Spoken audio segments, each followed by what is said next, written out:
I mean, I get that because I spent 5 years with a big corporate. You were at Microsoft and many other big businesses, right? Yeah. I've been through like trainee, associate, consultant, senior, lead, manager. You know, I gone like national. You go through the thing, and it's like it's amazing in the moment. Like, oh great, I've got this title. But then after you try entrepreneurship, you're like, you don't care at all about any of that. It's about how do I add value? How do I, how do I give more than I take in financial transaction, right?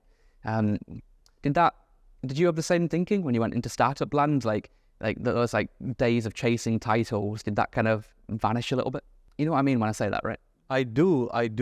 So I feel fortunate to have worked for a couple of startups early in my career, especially one startup, which back in 2006, 7, 8, small company called Wrapped, where they had this culture.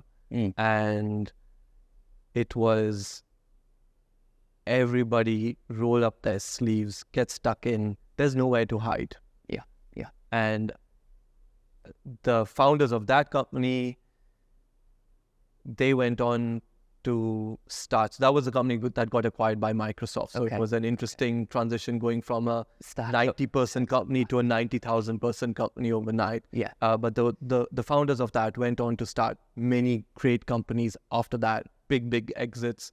They now have their own podcast called The Close Session. No way. And a lot of their thinking and their... Wrapped, he says. Wrapped. Yeah. The Wrapped Mafia. Yeah. Wrapped got acquired by Microsoft. Then they started Crux, that got acquired by Salesforce, and then they started this venture studio, and they've got a portfolio of companies that are doing really well, all based in San Francisco. Sure.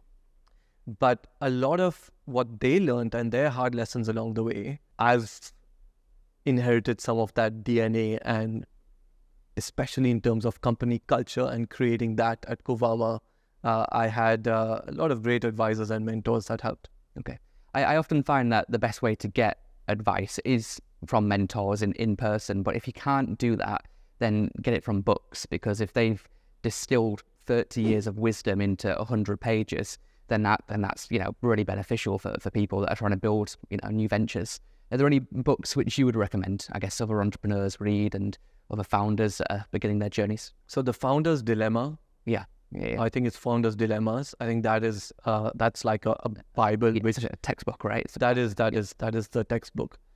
But I spend more time with founders and learning from their experiences, than from books. Yeah. So one of my learnings has been, you can get a lot of advice. That advice is not necessarily good advice or bad advice categorically, but what you need to do when you receive that advice is reverse engineer it to why they're giving you that advice.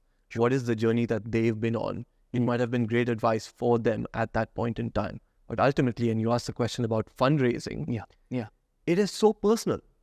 Yeah. And similar with building a company, you can have lots of great advisors who can give you advice that's polar opposite. You need to unpack why they're giving you that advice and map your own trajectory from that. And I would say that applies to books as well. Yeah. There's books, I want to say 95% of founder playbooks will say, don't hire your first salesperson until you get to $1 million in ARR. Founders should be doing all of the selling. Yeah, I'd probably say most business books teach that. Yeah. And our experience was, founders can do all of the selling. Yeah.